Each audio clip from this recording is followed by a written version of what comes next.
Hello, high. Riyan দাদা সাজুগুজু করে নিয়েছেন আজকে ব্যাংককে স্পেশাল আর একটা জায়গায় যাওয়ার জন্য, যেটাও স্পেশালি ফর রিয়ান। চলছে ব্যাগ বন্ধ, কারণ রুম সার্ভিসে আসবে। আর এইখানে আপাতত এরকম অবস্থা। আর্য ট্রাক্টর, অ্যাম্বুলেন্স, কলকাতা না, এটা মুম্বাই ট্যাক্সি সব নিয়ে এসছে কলকাতা থেকে। যদি ট্রান্সপোর্টের এখানে প্রবলেম হয় তাহলে ওর গাড়িগুলো নিয়ে এসছে। না, সোজা করে পড়ো, ফকেটিয়ার মতো সেজেছে, হেভি লাগছে কিন্তু পুরো ভদ্র।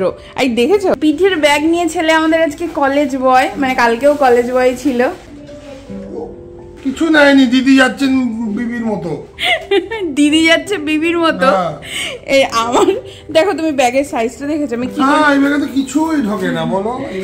এই ব্যাগে কিছু ঢোকে না। এই চশমার বাক্স ঢোকে না, এই ব্যাগে একটা মানি ওয়ালেট ঢোকে না, এই ব্যাগে একটা মোবাইলও ঢোকে না। তোমার ব্যাগটা দেখেছো? পিঠের ব্যাগটা দেখেছো কত? এটা ব্যাগ নেই আর এখন। এটা যে মালপত্র ঢুকিয়ে এটাকে এখন ঝোলা বানিয়ে দিয়েছে। আর দেরি করে যাবে না, চলো চলো, ফ্রেন্ডদের সাথে দেখা করতে চলো। গাড়ি এখন গ্যারেজ করে দাও, গাড়ি এখন গ্যারেজে থাক। চলো চলো চলো। আজকে বাবার ছেলে পড়েছে হলুদ আর মা আজকে লালে। হোটেলের সামনে অপেক্ষা করছি ট্যাক্সির আশায়। সপ্তর্ষি বলেছিল এখানকার টাইম সকাল 10টার সময় নাকি ওখানে জুতে যেতে হবে। আগে বলে যে তুমি কি আমাকে ঢপ দিয়েছিলে 10টার টাইমটা? ঢপবাজ। রিয়ান দাদা কি হ্যান্ডসাম লাগছে। চলে এসেছে আমাদের বাহন। আরে ভাই, তোকে নিয়েই যাব তাড়াতাড়ি। তুমি আমাদের সাথে বসবে? সবসময় তো সামনে বসো। বাবা, আমরা ধন্য, সাথে বসেছে আজকে। 48 ঘন্টা পরে একজন দেখা পেয়েছি যে ইংলিশ বোঝে। জিজ্ঞাসা করলে যে কত মিনিট, বললো 40 মিনিট। খুলে ফেলেছিলাম মোবাইল। ব্যাংককে ট্রাফিক কিন্তু প্রচুর, মানে ট্রাফিক রীতিমতো কলকাতার সমানই বলা যেতে পারে, বা তার থেকেও বেশি। আর প্রচুর গাড়ি রাস্তাঘাটে, গাড়ি, তারপর বাইক, আর টুকটুক তো রয়েছে। টুকটুক তো বিভৎস সব আওয়াজ করে রাস্তা দিয়ে চলে। তো এত কিছুর মাঝখানেও একটা গাড়ির একটা হর্নের আওয়াজ হচ্ছে না, মানে এত সিস্টেমেটিক সবকিছু। বলে না যে কোথাও থেকে আমাদের সবসময় ভালোটা শিখতে হয়, এই ভালোগুলো আমরা শিখতে পারি অবশ্যই, যে কিভাবে এত ভিড় বা এত ট্রাফিকের মাঝেও এত সিস্টেম মেনে চলা যেতে পারে। খোলা আকাশ বাতাসের নিচে চিড়িয়াখানা, এটার যদি উদাহরণ দিতে হয় তাহলে এশিয়ার সবচেয়ে বৃহত্তম চিড়িয়াখানা হলো এই আজকে আমরা যাচ্ছি যেখানে, সেটি। ভীষণ ভীষণ এক্সাইটেড। বাবা, আমরা এখন কোথায় যাচ্ছি? সব তো একটু বড় একটা ফিশ দেখবো। ও, আমাদের ভিউয়ার্সরা তো এখনো জানেই না যে আমরা স্পেশাল কোন জায়গাটায় যাচ্ছি। ওরা শুধু ব্যাংককটাই জানে, বলবো না? আমরা যাচ্ছি স্পেশাল জায়গায়। যে পশু পাখিগুলোকে রিয়ান এতদিন টিভি বা বইয়ের পাতায় দেখে এসেছে, সেগুলোকে আজকে চোখের সামনে থেকে দেখতে পাবে। যেমন গরম তেমন রোদ্দুর। কে বলবে এটা ডিসেম্বর মাস? রিয়ানকে আমরা অনেকদিন ধরেই মানসিকভাবে প্রস্তুত রেখেছিলাম, তাই অবশ্যই ও ভীষণ আনন্দিত রয়েছে। কিন্তু ওর চাইতেও যেন বেশি আনন্দ আমাদের দুজনের হচ্ছে। ডিসেম্বর মাস নিয়ে যেটা বলছিলাম, আমরা ভারতে একটু একটু হলেও ডিসেম্বরে ঠান্ডা তো পাচ্ছি। ওরে বাবারে, এখানে সারাটা বছর ধরে ঠান্ডার এতটুকুও লেশ নেই। এই অদ্ভুত অথচ ভীষণ মজার এক ধরনের অ্যাডভেঞ্চারটা দেখো। বাঘেরা থাকবে বাইরে আর মানুষ নাকি থাকবে খাঁচার ভেতর। এখন এই বাসে উঠতে হবে, পরের বাসে। চলো চলো চলো চলো, চলো, আসো আসো, ওইদিকে যাও, ওদিকটায় বসে পড়ো। আর্য আর মাম্মা এখন কোথায় উঠেছে? বাসে উঠেছে। কি জন্য? অ্যানিমালস দেখো বলে। যাও, বর বসে গেছে সামনে, একেবারে সব তো একেবারে সামনে, মজা। একেবারে ড্রাইভার কাকার পাশে বসবে আমাদের কলকাতার দাদা।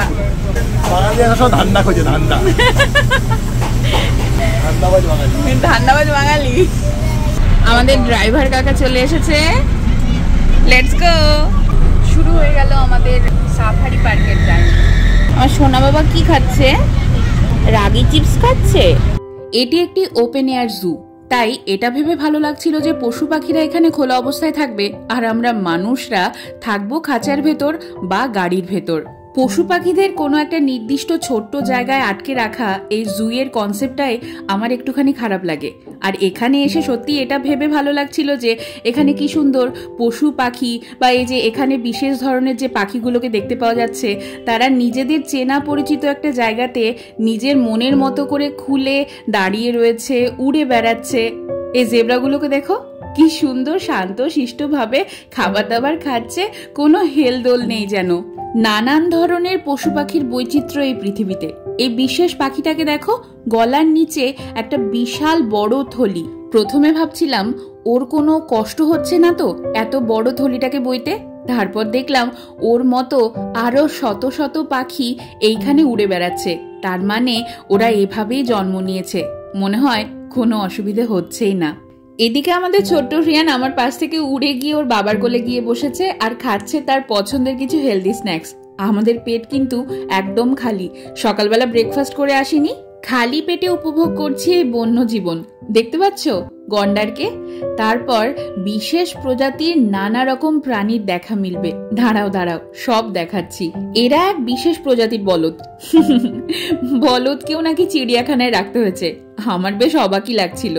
আর তারপর ওই যে সিংহ মামা, বর বউ বাচ্চা কাচ্চা মানে পুরো পরিবার সমেত এই তপ্ত দুপুরে কি সুন্দর আরাম করে জিরোচ্ছে, যেন পেটে বেশ ভারী কিছুই পড়েছে, এবার একটু শান্ত হয়ে ল্যাদ খাই। চলো এবার আমাদের একেবারে নিজের লোককে দেখায় গিয়ে। এই যে রয়্যাল বেঙ্গল কান্ট্রি, মানে আমাদের সেই পাশের বাড়ির লোকদেরকে দেখে যেমন আনন্দ হয়, এখানে এসেও তেমন আনন্দই হচ্ছিল। আর এই যে এই ভালুকগুলোর ল্যাদ দেখে যেন নিজের জীবনের সাথে একদম তুলনা করতে পারছিলাম। ওরে বাবা কি শান্তি! হেঁটে হেঁটে পুরো চিড়িয়াখানাটা দেখার আগেই বাসে করে পুরোটা মোটামুটি দেখে ফেললাম। এবার চলো এক পা দুপা করে এগোই। সকাল থেকে আমাদের 8 জন হেলদি স্ন্যাক্স অনেক কটাই খাওয়া হয়ে গেছে, কিন্তু আমি আর সপ্তর্ষ একদম খালি পেট। আর এখানকার সময় এখন অলমোস্ট 1টা, যথেষ্ট খিদে পেয়ে গেছে, তাই ফ্রেশ ফ্রেশ তরমুজ, ঠান্ডা ঠান্ডা তরমুজ দেখে ভীষণ লোভ লাগছে। এই দোকানে এসেছি, লোভনীয় তরমুজ, তারপর একেবারে বরফে রাখা। How much? 75 but, okay, and 45, ওকে। না আমার কাছে এখন আপাতত 100 টাকা আছে, তো আমি এই একটাই নিই। 1 মিষ্টি আছে? ভালো মিষ্টি? খিদে পেয়েছে, খুব খিদে পেয়েছে। খালি পেটে এখন তরমুজ খাচ্ছি, মানে বাইরে গেলে আমাদের মাছে ভাতের বাঙালির কত সমস্যা হয়। এই যে এই গরমে ঠান্ডা ঠান্ডা তরমুজ ভালো বাবা। চলো তরমুজ একটুখানি পেটে ঢুকিয়ে আবার এক পা দুপা করে এগিয়ে যায়। আমাদের এখন হেঁটে হেঁটে দেখতে হবে এই চিড়িয়াখানার বিভিন্ন পশু পাখিদের একদম চোখের সামনে থেকে। এতক্ষণ তো দূর থেকে দেখেছি, সে দেখে মন একদম জুড়োয়নি। এবার একটু একেবারে সামনে থেকে দেখবো, ছোঁবো, আরো কত যে নানা রকমের অভিজ্ঞতা হবে। বাচ্চারা যাতে হাতের কাছ থেকে একেবারে দূরে না যায়, তাই জন্য কি পন্থা দেখো। একদম অবাক হয়ে গেছি, কেমন টেলিফোনের তারের মতো বাচ্চাটার হাতটাকে বেঁধে রেখেছে এই বাবা মা। দেখো হাতটা, দেখো হাতে কি করেছে, দেখো হাত বেঁধে নিয়ে যাচ্ছে বাচ্চাটার, কিরম করে যাচ্ছে। পশু থেকে পাখি সবাই হাইলি ট্রেন্ড। এই ম্যাকাওগুলোকে দেখো একদমই কোথাও উড়ে যাচ্ছে না, অথচ পায়ে কিন্তু কিচ্ছুটি বাঁধা নেই। এটা দেখে সত্যি অবাক হয়েছি। তারপর ঢোকার মুখেই এইভাবে কুয়াশার মতো একটা পরিবেশ সৃষ্টি করেছে।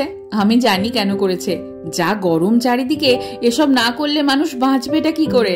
ট্রেনিং নিয়ে যেটা বলছিলাম, এই ওরাংওটাংগুলো, ওরে বাবারে এত ফ্রেন্ডলি, মানে ওদেরকে যা যা বলা হচ্ছে তাই তাই করছে। মানুষের থেকেও যেন বেশি বুদ্ধি।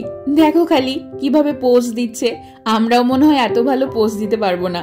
কিছু কিছু জিনিস দূর থেকে দেখতেই ভালো লাগে। এই যেমন ওরাংওটাং কি করছে তা আমি দূর থেকে দেখে ভীষণ খুশি হয়ে গেছি। বাস আমি আর কাছে যাচ্ছি না, যা যা করছে দেখে আমার রীতিমতো অবাক লাগছে। এবার যাচ্ছি আমার পুরনো কিছু বন্ধুদের দেখতে। কুমির কুমির, ওই যে কেমন মুখ উঁচিয়ে চুপটি মেরে বসে রয়েছে, যেন শিকারের অপেক্ষায়। ওরাংওটাং থেকে বাঘ, ম্যাকাও থেকে ঈগল, যার সাথে খুশি তুমি ছবি তুলতে পারো, কিন্তু সাথে লাগবে ইয়া বড় অঙ্কের কিছু টাকা। ঘোড়ার শাবক, বাচ্চা ঘোড়াগুলোকে দেখতে কি যে মিষ্টি। 200 একর জমির মধ্যে অবস্থিত এই পুরো অংশটা, জানি না কতদূর যেতে পারবো। এই যে বাঘের সাথে ছবি তুলবে তুমি, একটা খাস এই যে বাঘের বাচ্চা নিয়ে এসেছো, এরপরেও তোমার বাঘের সাথে ছবি তুলতে হবে? লম্বা লাইন দেখো বাঘের সাথে ছবি তুলবে বলে, ওরে বাবারে। আগের দিন সি লাইফ ওশান ওয়ার্ল্ডে গিয়ে রিয়ানের এত ভালো লেগেছে, আবার বড় বড় মাছ দেখেও পুরো থেমে গেছে। যারা এখানকার স্থানীয় বাসিন্দা তাদের কত রকমের সুবিধে দেয় না? এখানে দেখে মনে হচ্ছে এরা স্কুল থেকে এসেছে। বাচ্চাগুলোর একই ধরনের পোশাক, এদের কি মজা। নিয়মিত যখন খুশি চাইলেই এখানে আসতে পারে।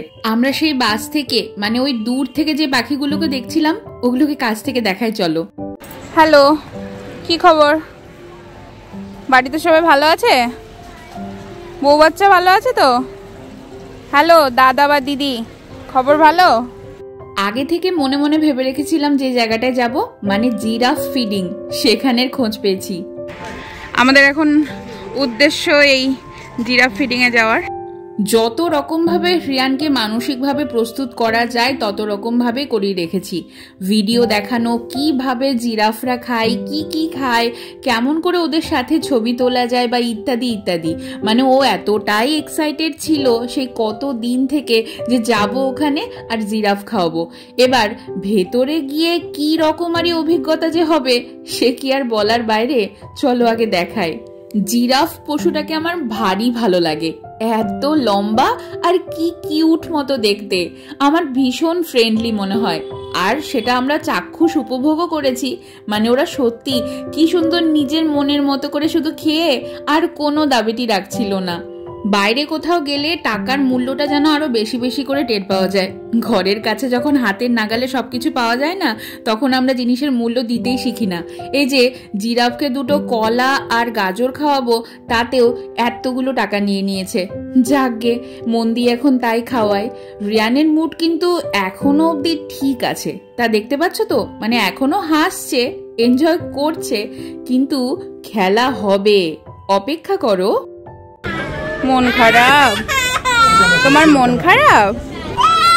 High high.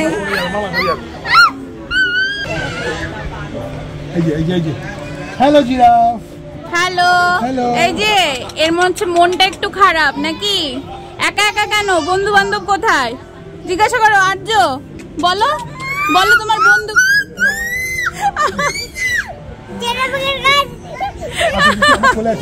টুপি পড়ে গেল। হ্যালো শোনো, তুমি বাড়িতে কত ডায়লগ মেরেছিলে, জিরাফ খাওয়াবো, এই খাওয়াবো, ও খাবো, এখানে এসে হাওয়া ফুস বেরিয়ে গেছে। জিরাফকে কেন খাওয়াবে না বাবা? তুমি বাড়িতে যে বলছিলে জিরাফটা কেমন করে খায়, জিভ বের করে কেমন করে দেখাও একটু। সব জিরাফগুলো এক একটা জায়গায় কি সুন্দর 2-3 করে দল বেঁধে বেঁধে খাবার খাচ্ছিল, আর এই জিরাফটি এক কোনায় একা দাঁড়িয়েছিল। আমার যেন একটু কষ্টই হচ্ছিল। তারপর দেখি ওকে সঙ্গ দিতে আর একজন পাশে এসে দাঁড়িয়েছে। যাকগে, ভালোই হয়েছে। ইনি দেখছি আবার নিচ থেকে টুকি করছে। পৃথিবীর সর্বোচ্চতম প্রাণী হলো এই জিরাফ। আমরা 5 ফুট 6 ফুটের প্রাণী কত রকমের কায়দা দেখায়, আর এদের কথা ভাবো তো একবার, এক একজন 14 ফুট 18 ফুট অব্দি লম্বা হয়। বাবা রে। যাকে রিয়ানের মুড মনে হচ্ছে বিগড়চ্ছে। আমরা বেশিক্ষণ থাকতে পারবো না, ধীরে ধীরে এগোতে হবে, কারণ এক জায়গায় থামলেই বাচ্চা শুরু করে দিচ্ছে ভ্যা। একটু ম্যাপ দেখে নিচ্ছি ছোট্ট করে, কারণ এগোতে হবে কোন দিকে সেটা যদি দিশে না পাই তাহলে এগোবোটা কিভাবে। এই প্রাণীটিকে দেখো, মাটি খুঁড়তেই ব্যস্ত, যেন ওদেরকে কেউ প্রজেক্ট দিয়েছে যে এই সময়ের মধ্যে মাটি না খুঁড়তে পারলে শাস্তি আছে। মনে আছে তো, তরমুজ ছাড়া পেটে কিচ্ছুটি পড়েনি। রিয়ানকে একটু সল্টেড একদম সাধারণ একটা পপকর্ন দিলাম, আর আমরা দেখি টুকটাক কিছু যদি পাই। ওর চোখ মুখটাকে দেখো একবার, ঝড় আসার আগের মুহূর্ত যেন। এখনো তো আমরা জানিও না যে ও সামনে কি করতে চলেছে, তার আগেই একটু ভয় ভয় পাচ্ছিলাম। এরপরে আসল জিনিস জমবে। বরমশাই নিজেও খেলো, আমাকেও একটু খাইয়ে দিল। তারপর দেখি একটা ওরাংওটাংকে পিঠে এমন করে নিয়ে যাচ্ছে, কি মজার দেখতে লাগছে। আর তারপর অর্ডার করেছি থাইল্যান্ডের বিশেষ একটি খাবার, থাই আইস টি। আমি 2018-তে যখন এসেছিলাম এটা ট্রাই করতে পারিনি, কিন্তু আমার আফসোস থেকে গেছিল। আর এইবার এসে এই চান্স তো হাতছাড়া করিনি। সপ্তর্ষি প্রথমে খেয়ে দেখছে কেমন, তারপর দেখি আর একবার চুমুক দিয়েছে। আমাকে বলছে আমাকেও দেবে, কিন্তু একা একা শেষ করবে না। জিনিসটি খেতে বড্ড ভালো, তার উপর নিচে বোবাগুলো রয়েছে, সেগুলো মুখে গিয়ে পটাং পটাং করে ফুটছে। বেশ মজা লাগছিল এই গরমের মধ্যে ঠান্ডা ঠান্ডা এমন আইসটি খেতে। এতক্ষণ ধরে যে খেলা হবে এটা বলছিলাম না, চলো এবার সেই খেলাটা দেখায়। মানে আমরা এখন যাচ্ছি এক পাখিদের আস্তানায়, যাকে বলে সান কানুর। এত অপূর্ব কাঁচা মিঠে আমের মতো দেখতে পাখি, এত মিষ্টি পাখি। আর ওই যে বলছিলাম হাইলি ট্রেন্ড, হাতের ওপর খাবার কিনে যেই না রেখেছি কি সুন্দর উড়ে এসে বসছে। সেই পাখিগুলোকে দেখে এতটা মজা লাগছিল আমার বা সপ্তর্ষের। আর রিয়ান ছড়িয়ে কি যে করেছে দেখবে চলো। আমাদের তিনজনেরই এই অভিজ্ঞতা একদম প্রথম। আমাদের দুজনের তো মজা লাগছে, বড় আমরা, আর এই ছোট্ট সদস্যটি এতটাই ঘাবড়ে গেছে। মানে কেন উড়ে উড়ে পাখিগুলো আমার হাতে বসছে, বা কিছু পাখি মাথা এবং ঘাড়েও এসে বসছিল। কেন বসবে? মাম্মার হাতে ঘাড়ে কোথাও পাখি বসবে না, এমনকি পাপারও বসবে না। এটুকু গ্যারান্টি দিয়ে বলতে পারি এখানে যতগুলো বাচ্চা এসেছে কেউ এমনটা করেনি। মানে এখানে যে পাখিদের দেখাশোনার দায়িত্বে রয়েছেন তিনি এতটাই হাসছিলেন রিয়ানের এই কাণ্ড কারখানা দেখে।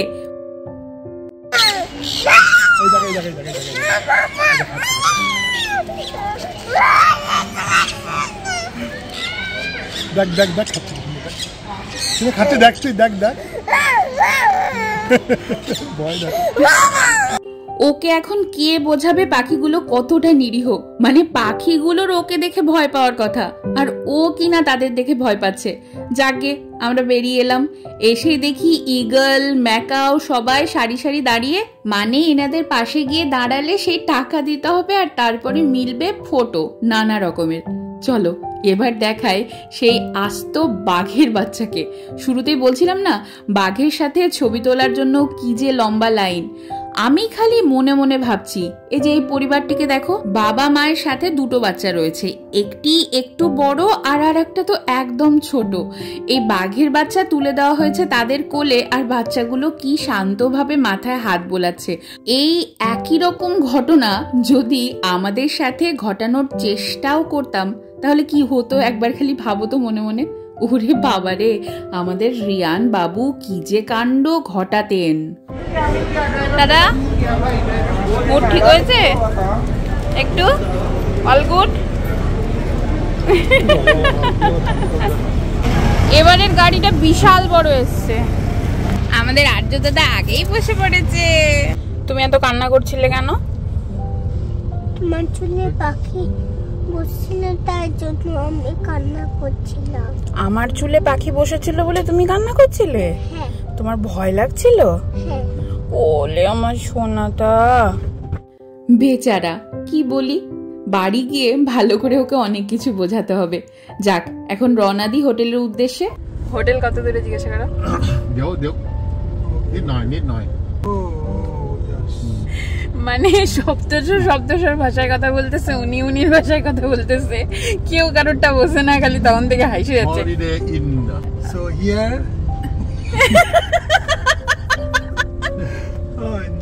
আমি বলছি I'm here. How long? How far? Time? হাসছো কেন?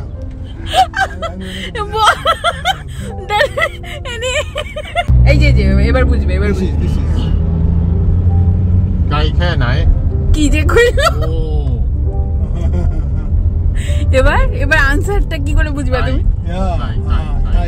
তাই তোไกล তাই কিন্তু কতক্ষণ সেটা শোনো, তাই আনসারটা কি করে বুঝবা? বললো তো তাই। ওই তাই মানে কি? হাসছো কেন? তাই তো বলছে। আমাদের কথা উনি বুঝে না, ওনার কথা আমরা বুঝি না। সুন্দর জীবন সপ্ত। একটা ভীষণ তপ্ত দুপুর কাটিয়ে এখন একটু ঠান্ডার খোঁজে। বাড়িতে যখন থাকবে তখন তো বলবে একে মেরে উড়িয়ে দেবো, ওর পেটে ঢুকিয়ে দেবো। একে ছুঁড়ে ফেলে দেবো। তারপরে বলেছে ওরাংওটানের সাথে ছবি তুলবে, জিরাফকে কি খাওয়াবে, এই করবে ওই করবে, বাঘের সাথে ছবি তুলবে। আর এই যে আমাদের বাঘের বাচ্চা আজকে কি করেছে, বাঘের বাচ্চা পুরো বিল্লি হয়ে গেছে।